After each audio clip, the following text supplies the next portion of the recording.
साहित्य दीप्ति बा optional Odia +2 second year Parshuram बेट जोटा कि फर्स्ट यूनियर फर्स्ट चैप्टर कवि होउछन्ति बलराम दास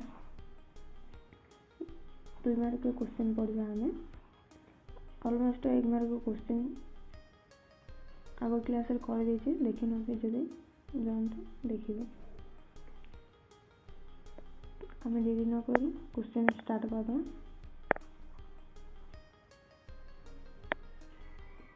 एक नंबर क्वेश्चन कवि बलराम दासंकर 2 खंड पुस्तक नाम लेख 2 मार्क के क्वेश्चन केंद्र लिखिए ऑप्शनल ओडिया बा एमएल रे प्रथम जदि गल्प रही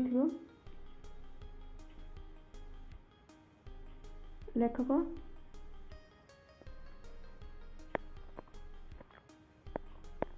गल्प रही गल्पर ना आ ता तले गाल्पिक ना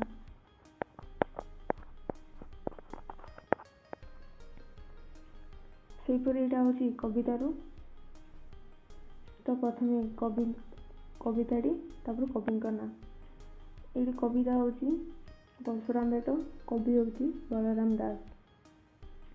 तो क्वेश्चन कौन अच्छे कवि बलराम दासंक 2 खंड पुस्तक नाम लेख 2 खंड पुस्तक नाम होची लक्ष्मी पुराण भाव समुद्र।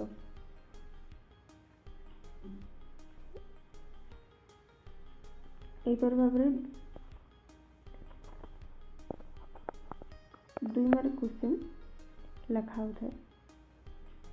तो 2 नंबर क्वेश्चन होची राम सीता विवाह पर मिथिला कटकरू आसीबा बेले राजा माने सेमानकु कौन दउथिले से कविता परशुराम बेट कवि बलराम दास। रामचंद्र सीता को विवाह करी अयोध्या प्रत्यागमन समय पथ पार्श्व राजा माने सेमानकु विभिन्न उपहार प्रदान करी आप्यायित करुथिले। 3 नंबर क्वेश्चन हो जिबा 3 नंबर क्वेश्चन सिद्धवन रे कहा सहित बेट हेले विपद आशंका रही बोली वशिष्ठ कहते सेम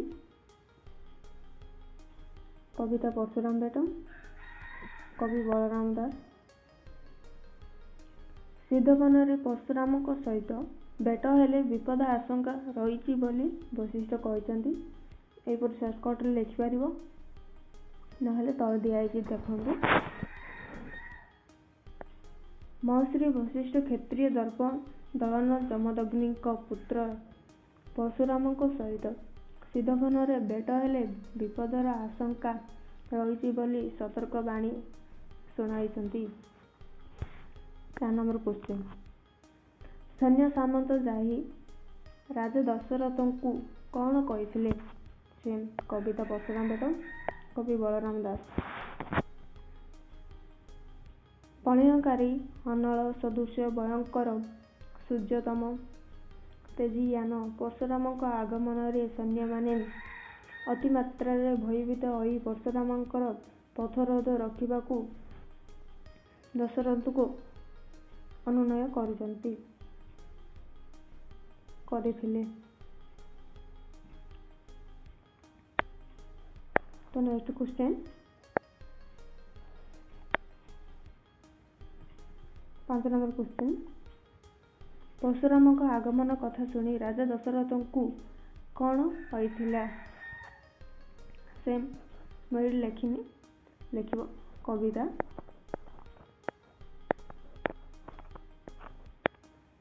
परशुराम बेट कवि बलराम दास।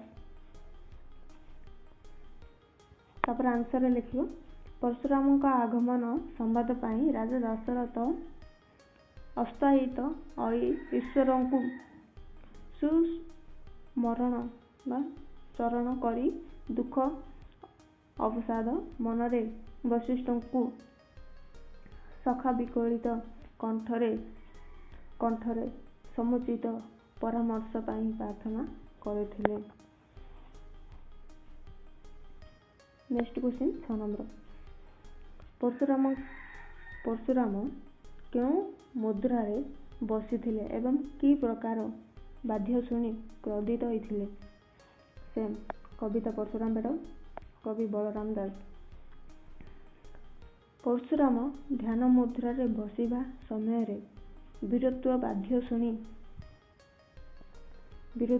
शुणी तांकर समाधि भांगिबा सहित कदाचित होई पड़िथिला।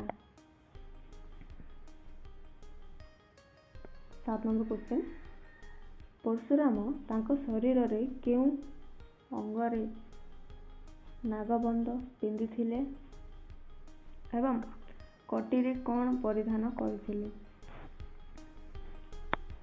सेम सेपरि भाव में कविता परशुराम बेट कवि बलराम दास। परशुराम मस्तकरे नागबंध पिंधिबा सह कटिरे काचटा परिधान करथिले।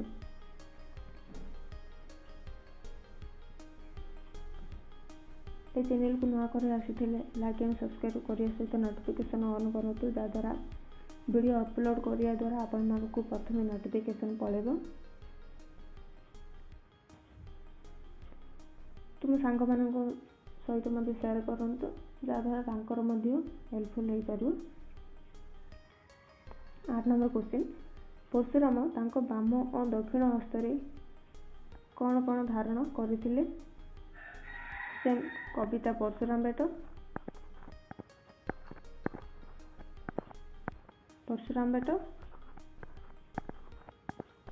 कवि बलराम दास। परशुराम बाम हस्तरे धनु धरथिले दक्षिण हस्तरे कठार अस्त्र धारण करथिले।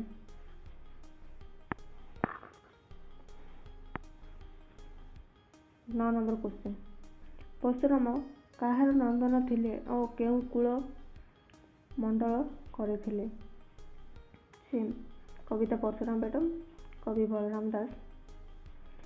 महातेज परशुराम पिता थिले जमदग्नि माता थिले रेणुका से भृगुकुलर मंडन करथिले।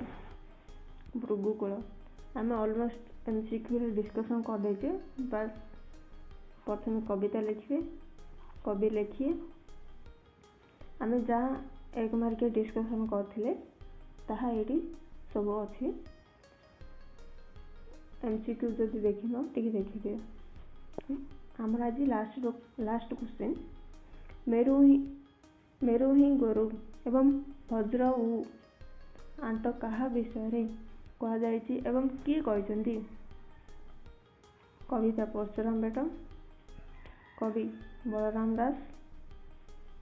महाबली पराक्रमशाली परशुराम श्री रामक भग्न करिथिबा शिवधनु को मेरु ही घोरु वज्र ही आंट बोली कहते। परशुराम राम को जो शिवधनु भग्न करथिले सेठी कथा कहते।